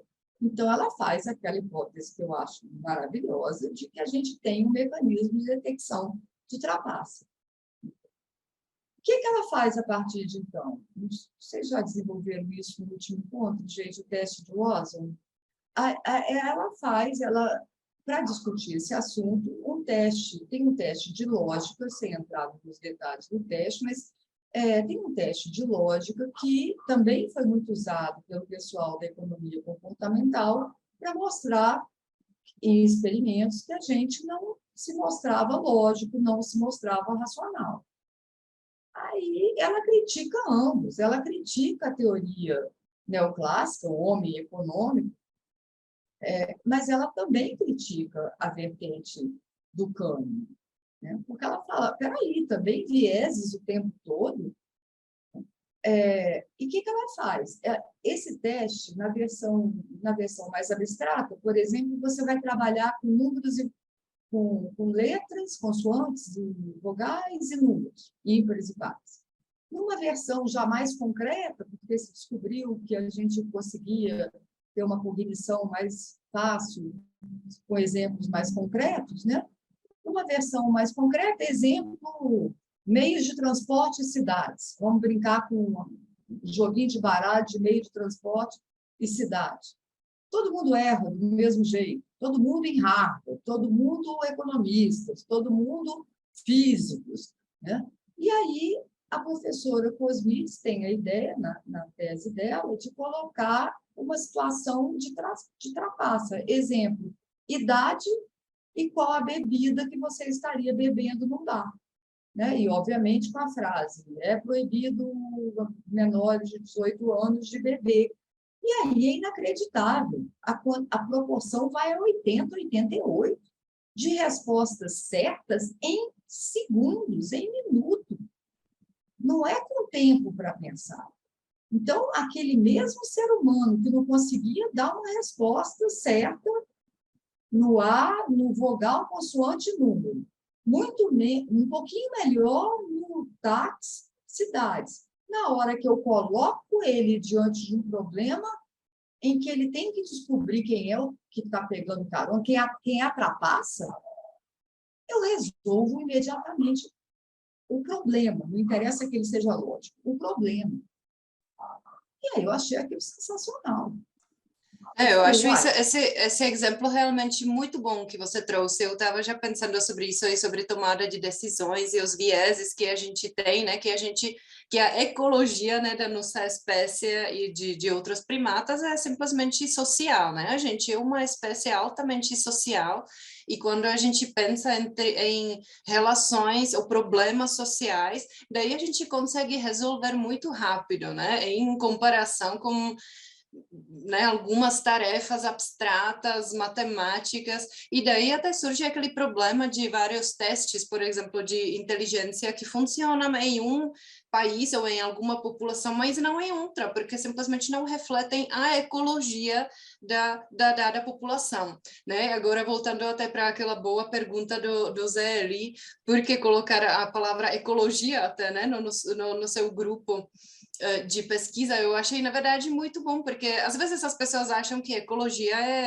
são aqueles problemas ecológicos, né, de aquecimento global, essas coisas, mas na verdade não é, né? Ecologia, cada grupo, cada indivíduo, no final, tem a própria ecologia, ou seja, um conjunto de fatores externos que influenciam, né, a história ou estratégia da vida do indivíduo, mas pode ser também de grupo e no final até cada espécie tem a própria ecologia, né, que é então um conjunto de vários fatores externos, né, ou seja, eu estou vivendo, por exemplo, em uma ecologia com predadores da minha própria espécie, sem muita fome, né, no meu, pelo menos, ambiente, sei lá, né, essa seria a minha ecologia, e em grupos relativamente pequenos, sociais, né, com formação de famílias, essas coisas. Então, eu acho muito bom que você trouxe exatamente essa ideia de que as nossas tomadas de decisões e esses vieses cognitivos, eles refletem a nossa ecologia, né? E sem, na verdade, pensar isso, vai ser difícil, na verdade, chegar a alguma teoria econômica universal, né? Porque a ecologia é crucial, né, para resolver a tomada de decisão e o viés cognitivo do indivíduo e, no final, do grupo de indivíduos, né? Mas aí... Só para ficar mais claro, minha estranheza não foi sobre ecologia, foi sobre a racionalidade ecológica. Mas, enfim, não muda muito. Nós vamos ter algumas perguntas que já chegaram por e-mail, 2 ou 3. Eu espero que a Iarca já esteja vendo também, né? Então, enquanto você responde essa agora, a gente tenta organizar um pouco como a gente vai fazer em seguida. Uma das perguntas, inclusive, é do Paulo Abrantes. Prazer, vai ser um prazer contato direto com ele. Primeira coisa, primeiro, gente, pelo amor de Deus, quem está me escutando, propaganda, tá? Porque aí também já não sei como provavelmente eu fui na Cosmits ou no próprio Pink, não, foi na Cosmits, e descobri que tem, pelo amor de Deus, quem sabe falar alemão bem aqui no grupo, e justo nesse livro não está aqui, não. Eu vou falar em português, tá? Gerd Gigerenzer. Gerd Gigerenzer. Melhorou? Não. Vai lá, Iaka, por favor. Você deve ter uma pronúncia melhor do que eu e usei. Não, eu acho bem melhor deixar a pronunciação local, né, brasileira. Tá. Porque, gente, por sinal, eu que vim, está tendo aqui agora, com muita honra, na minha escola, o Congresso da Associação Pós-Keynesiana Brasileira. Meu Deus, os pós-keynesianos que tanto falam de decisão sobre incerteza e tanto falam de Simon, né? Só que depois de Simon, tem toda uma literatura sobre heurísticas baseada na psicologia evolucionista que foi desenvolvida inicialmente sob direção do Gerd Gigerenzer. Meu Deus, é um volume enorme de literatura tentando codificar regras simples e frugais de tomada de cognição e comportamento humanos, uma literatura que eu acho extremamente, meu Deus, já é antiga, promissora, e eu não vejo ser discutido nem num país que tem uma tradição em chamar a atenção porque a racionalidade está errada e que heurísticas simples e fulgrais são muito mais interessantes. Tá? Então, por favor, alunos, tem toda uma discussão sobre heurísticas que decorre da continuidade a esse trabalho da professora Leda Cosmides. E a Arcade provocando nossas discussões futuras e com o Zé Eli também. Né? Eu aí que está, exatamente depois que eu li e o próprio Figueirense e a Leda Cosmides, eu fiquei, mas a gente erra tanto assim? Até porque, você mesmo falou, a gente erra pouco, né? Até na vida social. Mas aí eu, como economista, olho aqui para o meu mundo e falo, bom, mas o que mudou? Né? Porque é claro que esses nossos algoritmos cognitivos foram desenvolvidos no passado e no mundo moderno, certamente a gente vai errar. Eu fico, será?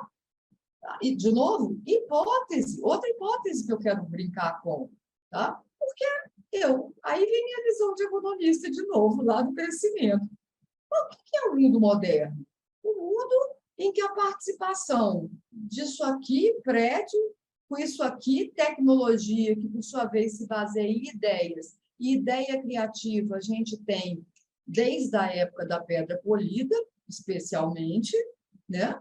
Então, é um mundo que, mesmo nesse caráter aqui, né, físico, é um mundo tecnológico, hard, é um mundo que foi criado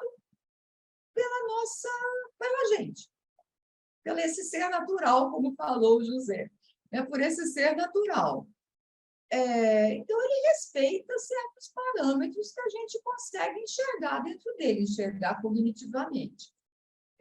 A outra parte do nosso mundo, a gente vem treinando viver com esse mundo também há tempos. Há quem diga que nós, inclusive, evoluímos parte do nosso genoma em resposta à cultura. E parte da cultura e a convivência com outros humanos, né? E é o que você estava falando. Então, isso, a gente vem tentando não morrer em grupo há muito tempo atrás. Por que eu hei de achar que a gente, na média, erra sistematicamente no mundo moderno? Prefiro partir da hipótese contrária, de que a gente acerta.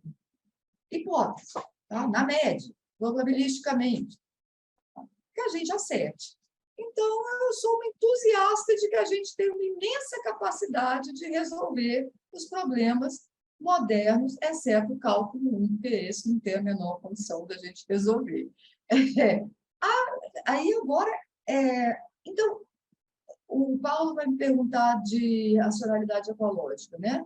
E sobre preferência, só para... Eu sei que a gente já está entrando no momento da tensão de tempo, mas só para fechar, por que eu fui discutir preferências? Tá? Porque aí eu resolvo lançar a segunda versão do GERE. No meio do caminho eu dou esse curso, e aí eu resolvo. Eu me fechei também, foi uma época que eu fui trabalhar numa parte administrativa que me consumia muito tempo. Eu pedi aos meus chefes para me deixar, em vez de me liberar de aula, eu pedi para me liberar de pesquisa, de publicação no ano, porque eu queria coordenar as ideias, mas eu não consigo ficar parada. Primeiro, eu ajudo a criar um grupo de neurodivulgação, Neuroface chamou esse grupo, também foi outro intervalo de tempo. Aí, finalmente, eu falo, agora não, agora lá vou eu criar o GERE versão 2. E aí eu tinha alunos, graças a Deus, e em conjunto com colaboradores aqui da UFMG, eu tinha alunos, uma da direito, a Pâmela, o outro da psicologia, a outra da pedagogia, outros meus. Eu falei, o que eu faço com esse grupo? E eu sou, antes de mais nada, uma professora, queria desenvolver habilidades, agora habilidades no sentido de pesquisa, de estudo com eles. E tinha acabado de sair, em 2018, saem os dados disponíveis para todos nós, tá, gente? Na GPS, é a forma fácil de gravar, Global Preference Survey. Você baixa os dados na planilha Excel, representativo de média mundial. Você tem base de dados, tá, individuais para 90% da população do mundo por aí, sobre essas preferências. Eu falei, puxa, taxa de preferência intertemporal, quem trabalha com educação é o teste do marshmallow, né? Aproximadamente o teste do marshmallow. Quem trabalha com economia é o que está por detrás da taxa de poupança. Falei, eu consigo aglutinar esse bando de pessoas em cima desses temas. A versão ao vivo, enfim, eu falei, ótimo. Eu tenho como conduzir um grupo de uns 20 alunos e crescendo para poder fazer um trabalho sistemático comigo de leitura do tema da literatura de psicologia evolucionista. Olha que eu nem coloquei crescimento econômico na história, não. Eram as preferências individuais e sociais, a literatura de psicologia evolucionista, e eu ia trabalhar com eles técnicas de leitura, de trabalho empírico, e ainda eles iriam tentar desenvolver a pesquisa que eles dessem conta. Eu queria criar um banco de enfim, sonhos e mais sonhos, né? Resultado, cada um foi escolhendo um tema diferente. Além desses, eu tive alunos escolhendo preferência por redistribuição de renda também, o que foi ótimo, mas, enfim, vocês sabem qual que é o esforço que a gente tem de sair. Meu Deus, nem com isso eu trabalhava, eu vim trabalhar com isso para ajudar a criar o grupo, para poder aprender sobre mais um desses temas específicos, e acabei orientando tudo isso, estou fechando os temas de orientação até ainda agora, de Acho que isso realmente acontece em um laboratório grande. Sim. No final a gente faz o que os alunos chegam a fazer, né? Mas é assim é o crescimento do laboratório, e eu estou feliz em ver que o laboratório, na verdade, o grupo de pesquisa fez sucesso e está continuando com bastante projetos e alunos e está crescendo, que isso é muito bom. Parabéns realmente pela atividade. Eu acho que a gente pode começar com as perguntas, né, da plateia. Sim. Será que eu vou ler, então, a primeira? Só um pouquinho antes disso, assim, que eu estava com uma pergunta na ponta da língua e não imaginava que ela justamente fosse entrar nesse terreno. Então, eu queria roubar um pouquinho do tempo da meia hora final para a gente fazer um fecho sobre isso, essa exposição toda. Na tua exposição, desde que você começou a explicar a trajetória até agora, quando se falou desses alunos aí e tal, eu fiquei sempre me perguntando o seguinte, que eu gostaria de saber. Será que alguns dos teus alunos, confrontados a todas essas questões, seja numa etapa, na outra, etc., em algum momento ficaram curiosos de estudar o próprio Darwin, estudar a obra do próprio Darwin? Alguém fez tese sobre a teoria darwiniana? Porque é o seguinte, eu fico me perguntando, eu vou fazer uma pergunta agora que é um pouco, sei, em geral as pessoas falam provocativa, não sei, mas não é nem isso, é meio deslocada, mas eu vou fazer. É o seguinte, será que a Cosmides é darwiniana? Não sei, não estou querendo qualificar em nada, mas eu quero saber o seguinte, houve, no meio de tantos alunos que você orienta, vamos dizer, encaminhou para reflexões sobre psicologia evolucionista, etc., houve alguns que disseram assim, pô, mas lá atrás, tudo isso aí vem desse tal de Darwin. Será que vale a pena estudar o próprio Darwin? Estou te fazendo essa pergunta principalmente porque esse ciclo é sobre a teoria darwiniana. Isso. E, no nosso caso, a nossa conversa foi muito mais sobre uma série de resultantes atuais no debate da economia e na ligação da economia com a psicologia evolutiva, né? Mas lá atrás, a raiz da coisa está lá no Darwin. E eu não sei, fiquei curioso de saber isso. Aí, em seguida, Yarka, você pode começar as perguntas na ordem que você achar a mais. Acho que tem umas três. Na verdade, são duas perguntas e um comentário, né? O comentário nem precisaria ser lido aqui, poderia ser enviado para a Lísia, mas você vê aí.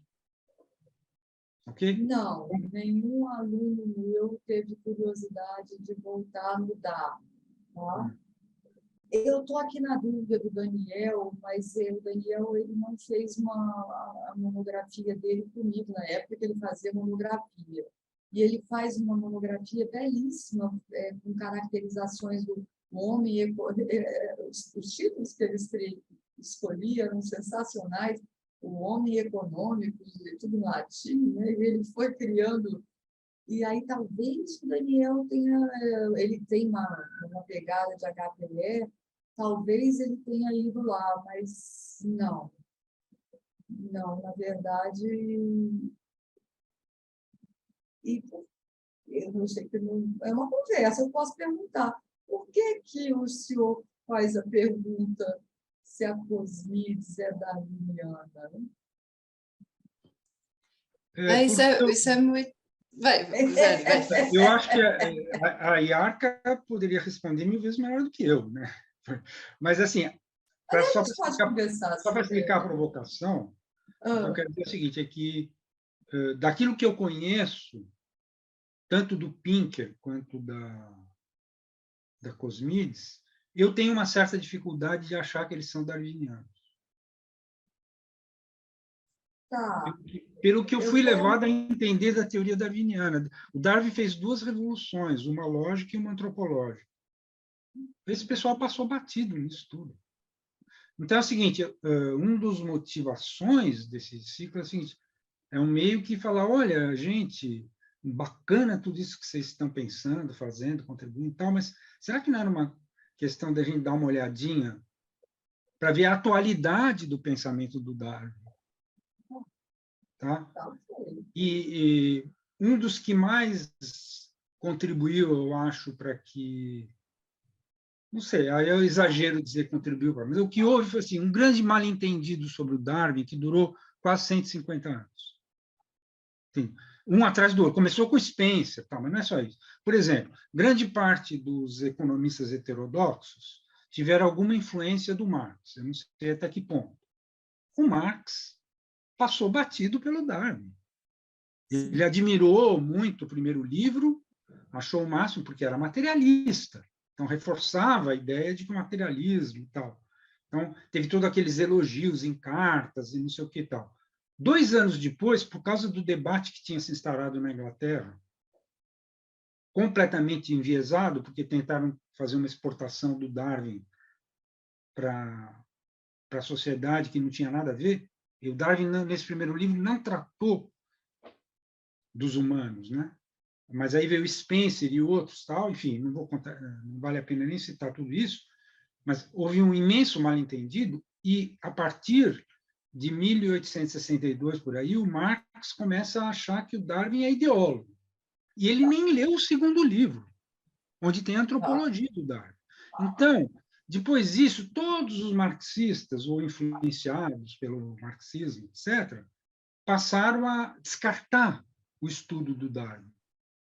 Esse é o ponto a que chegamos, entendeu? Agora, acho que há sinais aqui e ali de que isso começa a mudar e eu acho que, entre outras coisas, alguns, não sei se todos, ou uma boa parte dos convidados desse ciclo foram nessa direção, vão nessa direção, de mostrar a atualidade do pensamento do Darwin e a necessidade de a gente estudar o próprio e discutir o próprio Darwin, a obra dele, entender direito o que ele disse, o que ele não disse, e desmistificar todos esses mal-entendidos, ou o grande mal-entendido que foi criado por essas exportações, aí, basicamente da década de 1860, porque ele publicou em 59 e os caras saíram jogando a teoria para a sociedade, sendo que ele nem tinha tocado nesse assunto.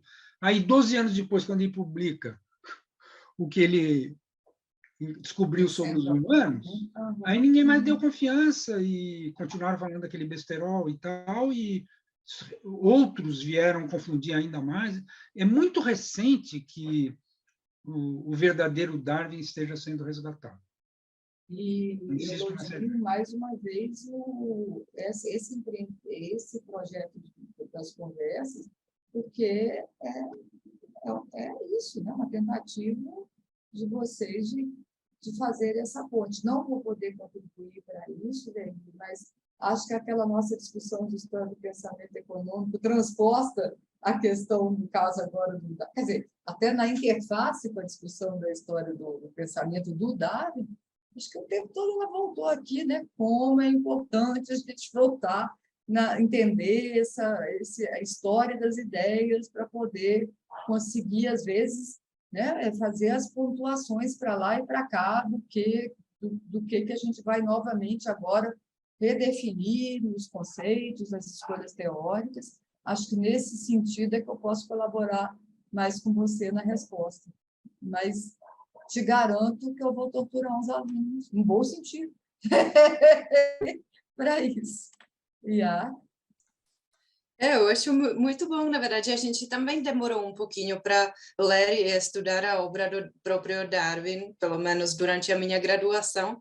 Só em alguns anos depois que eu comecei a fazer a pesquisa e ler os autores mais recentes, a gente realmente pegou a obra do Darwin. A gente até estava com inveja, né, de outros departamentos, especialmente de filosofia, que sempre tiveram aquelas disciplinas ou aulas lendo os livros de clássicos. Então, a gente falou, olha, vamos fazer isso também. A gente pegou diferentes livros do Darwin, a gente realmente fez essa leitura junto com os alunos, sentados lá e lendo junto, e interpretando, discutindo, e até chegamos a fazer a tradução do Descent of Man para o tcheco, que foi muito legal. E, na verdade, eu acho que a minha resposta, pelo menos depois de... Claro que já faz tempo que eu li o Darwin, né? Mas a minha resposta talvez seria que todas essas novas vertentes, né, evolutivas, e elas são realmente várias, elas são darwinianas. Né? É um pouquinho como pensar se a microbiologia, por exemplo, é darwiniana, entendeu? Ela raramente, provavelmente, geneticista ou microbiólogo ou qualquer outro, na verdade, dentro da biologia, vai ler o próprio Darwin. Mas a biologia, a meta-teoria da biologia é essencialmente darwiniana. Né? E a meta-teoria, na verdade, dessas novas vertentes também é darwiniana.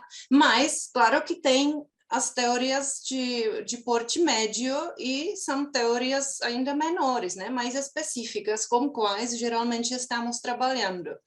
Né? Então, eu acho que, na verdade, a minha resposta seria que tudo isso é, na verdade, darwiniano, mas com certeza... E quando a gente leu o Darwin, para a gente foi muito maravilhoso ver que ele estava exatamente falando sobre os aspectos e os fenômenos que a gente normalmente está estudando. Então, realmente seria muito legal, muito interessante ver quantas sobreposições ele, na verdade, já chegava a ver, entendeu? Já chegava a discutir várias coisas e tem tantas sobreposições como essas vertentes mais novas do pensamento evolutivo dentro das ciências humanas e biológicas em geral. Mas essa é a minha visão. E eu talvez posso ler então a primeira pergunta. Claro, claro. Tá bom? Do Chico Ramírez, que está perguntando uma coisa curta, ou está pedindo, na verdade, uma reflexão breve sobre as principais diferenças entre a ideia de competição mercadológica, típica do pensamento liberal, e as discussões sobre competição e cooperação no registro da seleção natural. Em que medida se complementam ou se opõem? Então, essa é a pergunta mais sobre a competição, né? A gente já chegou a falar um pouco sobre a competição, sobre cooperação depois, mas ele está focando mais nessa diferença em competição mercadológica e a competição e cooperação dentro da teoria da seleção natural. Se você gostaria de comentar. Nossa, um Chico, pouquinho. E depois você fica à vontade também. Eu acho que dificilmente minha resposta vai ser boa, tá? Mas fica à vontade para entrar em contato, até para eu entender melhor sua pergunta e aí poder te dar uma resposta melhor. O que eu diria é o seguinte, olha, na teoria econômica hoje, gente, nós vivemos uma economia de mercado. Uma economia de mercado existe um predomínio de relações de competição, né? Sejam entre firmas, sejam entre nós, indivíduos. Não estou me referindo nas esferas pessoais, estou me referindo na minha firma, nos meus concursos, na minha tentativa de publicação de um artigo, nós estamos competindo. Agora, se você pega, então, do ponto de vista mercadológico, eu diria que predomina a relação de mercado, ela é caracterizada pela competição. Se ela não o for, pode acontecer. Pode acontecer. E em muitos países não é muito caracterizada por uma relação de competição. O que acontece nessas situações, tá, é que você vai ter uma produção menor do que poderia existir, com preços muito mais elevados. Tá? Então, essa, aí Adam Smith, né? Essas são as vantagens. O mercado tem suas vantagens na hora em que ele estimula a concorrência, né? Eu vou usar o termo concorrência, competição.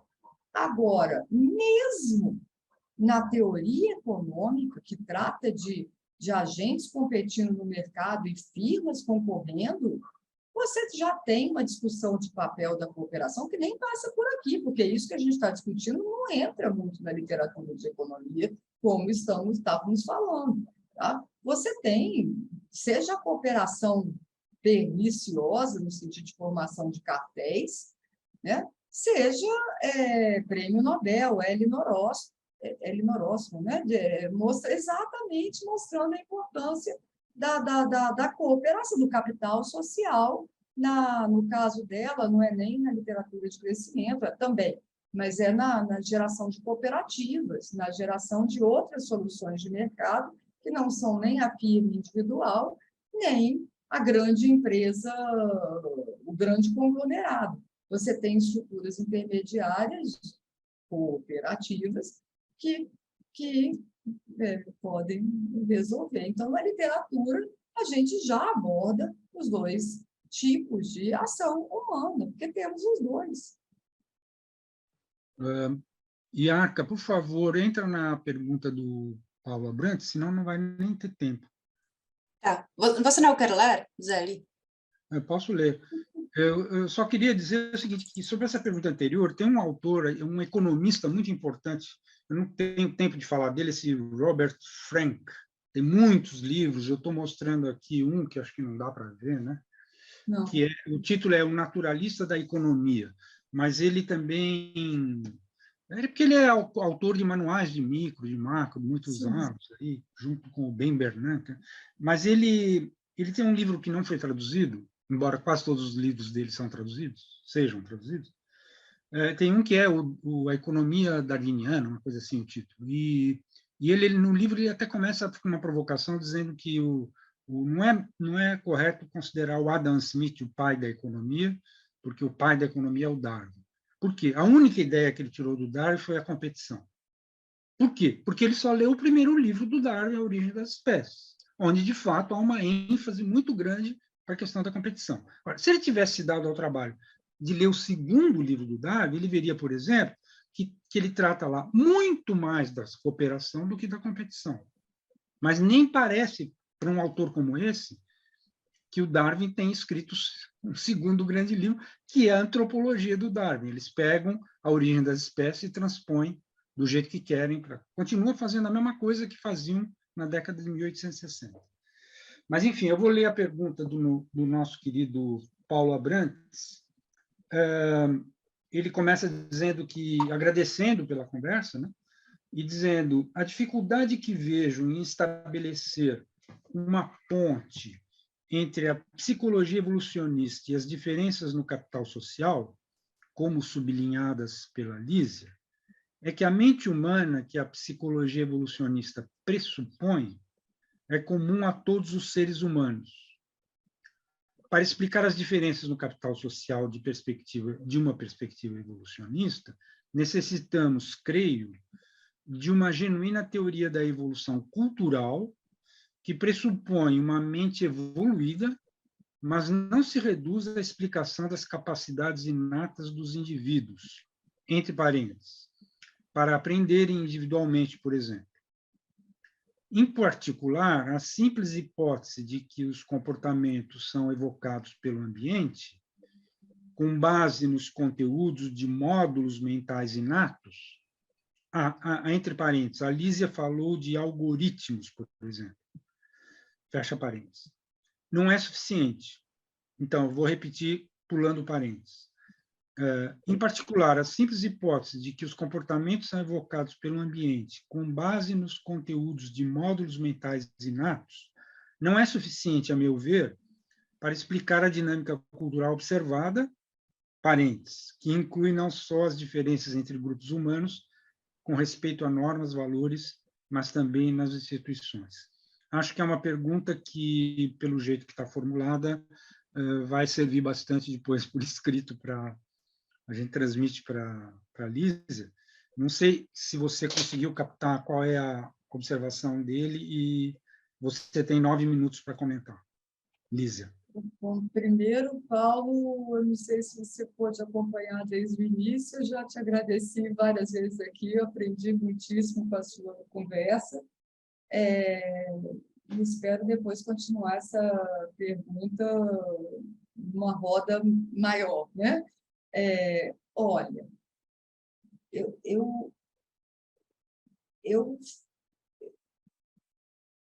o que eu falei naquela hora é que diferenças de capital social têm sido mostrados correlacionados com diferenças na produção de bens e serviços, de bem-estar entre os indivíduos, entre países. Ok. E aí, o que eu falei também? Que eu uso a psicologia evolucionista, além de para dizer que cooperação não importa, é um cimento nas nossas interações, mas como é que eu posso usar o que eu aprendi, nem tanto de psicologia evolucionista, mas mais da discussão toda que veio da biologia para cá? O que eu falei que eu usei foi que a ideia de que a cooperação era um instinto humano, uma emoção humana, mas que ela variava por tipo de...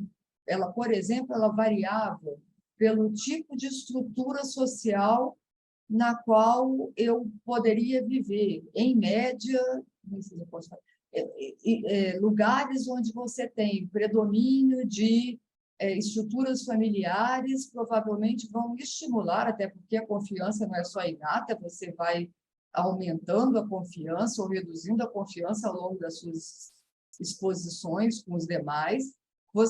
Se você está supondo que as relações sejam boas, se você está vivendo num mundo onde o grosso do seu convívio é com família, você vai confiar mais na sua família do que no alguém que você nunca encontrou.